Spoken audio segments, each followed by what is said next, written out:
Alania, I'm sterile. Just who is the father of your baby? The sharp edge of the paper cut my cheek, and the pain brought my mind back to the present, that I instinctively touched my belly. It was soft, warm, and had a slight bump. When I looked around, I found that my family and friends were all staring at me strangely. If I hadn't gone to the hospital for a checkup because I was feeling unwell, you would have kept this from me. You cheated on me and want me to take care of the baby you had with your lover? Alania, you're such a conniving schemer. Jeremy Kingston, who was the one saying all these things, was flushed red as he yelled at me from a moral high ground, that I stared at Jeremy with a stony face and dug my nails into the flesh of my palms. Burning hatred swam through every part of my body. I wanted to skin all the people in the room alive and feast on their flesh, that I brought my hand up and wiped the cut on my cheek. The sweat that had pooled up on my skin from agitation slipped into the cut, and my slightly muddled mind became clearer. Thankfully, I had returned to the point 3 hours before my death. Earlier, I had announced to my family and friends that I was 3 months pregnant. This was supposed to be another piece of good news on top of my birthday, but Jeremy did not react as I expected him to. He pulled a long face that he brought out a medical checkup report from his bag and threw it at my face before saying that he was sterile. Shock made my mind still. I could only stare at him in dumbfoundedness as my lips quivered. When the people around us saw that the situation was not right, they wanted to mediate the situation. But Joy Murray, my best friend, suddenly stomped her feet. I told you not to go to that man anymore, but you refused to listen, she grumbled. Look at what happened now. You've caused such a huge ruckus. What are you going to do now? Her simple words made me an unredeemable criminal. Simply because Joy had been my best friend for 7 years, that we were like twins attached to the hip and shared all our secrets with each other. Hence, whatever she said had to be the truth. I in the last cycle, Joy and Jeremy's accusations caught me off guard. Before I could regain composure and defend myself, they had already sent everyone off. After that, me getting pregnant because of cheating became fact. This time, I stared at Joy and the excitement and restlessness on her face before slamming my hands on the table and shooting to my feet. I looked as imposing as the tall and well-built Jeremy. You're sterile? Then, why didn't you tell me when you got the checkup before our marriage? I'm going to sue you for marriage fraud. Joy and Jeremy had been smugly waiting for me to make a fool of myself, so they were stunned by what I did.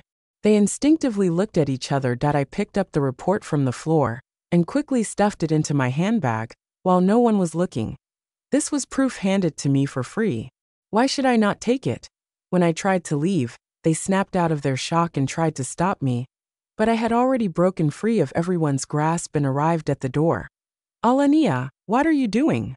This is just a misunderstanding between you and your husband. You can resolve it by talking. Besides, you're pregnant. Sit down. Joy ran over to me and grabbed my arm to stop me.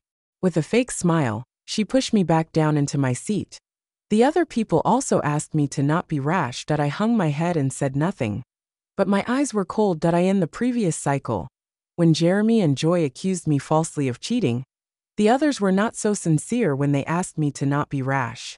They sided with Jeremy and told him to divorce me as soon as possible so that he would not become a laughingstock.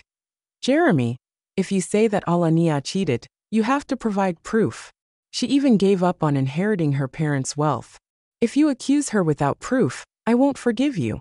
Joy pushed Jeremy to sit beside me while she sat down beside him. She grabbed his ear and pretended to yell at him angrily. Anyone not in the know would think that they were the married couple in question. While it sounded as if Joy was feeling indignant for me, she was really forcing Jeremy to bring out the proof showing that I was cheating on him. I twirled the hair that hung loose beside my ear to hide the mocking sneer on my lips. The moment before I died in the previous cycle, I learned that my birthday party was actually the execution ground they had prepared for me. After my parents died in an accident, they left behind a massive fortune for me. But I trusted Jeremy too much. Not only did I not notarize the inheritance, but also treated it as matrimonial assets. I thought that this would give us an extra layer of security. But it ended up bringing me death. This time, I was not only going to reclaim all of my inheritance, but also going to bankrupt these two murderers and make them get what they deserved. Jeremy's expression remained dark. He brought out a photo on his phone that showed me sitting with a man in a cafe while talking and laughing with him. We looked like we were really familiar with each other. If I didn't have proof, how would I dare say such a thing in front of so many people? Look at this. Isn't.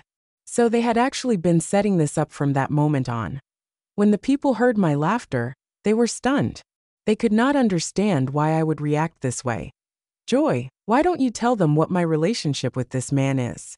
I leaned against the sofa with my legs crossed, and my chin propped on a hand as I tilted my head toward Joy. She let go of Jeremy and grumbled in a seemingly troubled fashion. How could I say that? We never matched stories before this. Then, as if she sensed everyone's gazes on her, she immediately covered her mouth. Panic flashed in her eyes. That's not what I meant. Don't misunderstand. After a brief pause, she gave me a resigned look. Sorry, Alania. I don't think I can help you anymore. I did not say anything during the entire thing, and just watched her quietly as she put on her show. That I wanted to know just how sincere she was during our 7 years of friendship. That be why the looks of it. I was too naive and mistook this venomous viper for a harmless pet. That was why I ended up dying so tragically in the previous cycle. That's fine. If you can't help me, someone else will. I did not stop smiling and dialed a number. The moment the call went through, the person on the other end asked anxiously, Miss Nelson, have you managed to contact Joy? Joy's expression changed, and she stared at me fixedly. A brief flash of panic appeared in her eyes. With my back turned to the others, I mouthed a few words to her. Joy bit down on her lip. She appeared conflicted. After some time, just when I was about to speak, Joy suddenly said, Thomas, I'm here. I have something to take care of. Once I'm back, I'll call you. Right before everyone's puzzled gazes, I hung up and shrugged before wiggling my eyebrows at Joy. She grabbed the hem of her dress and, with great reluctance, said in a quivering voice, I'm sorry, everyone. I lied. The person in the photo is my blind date. Alania had gone with me for my blind date. Everyone broke into a ruckus because of what Joy said. That's nothing shameful. Why did you lie about it? You made us all think that Alania actually cheated. That's right. You're not a child anymore. Why didn't you make yourself clear?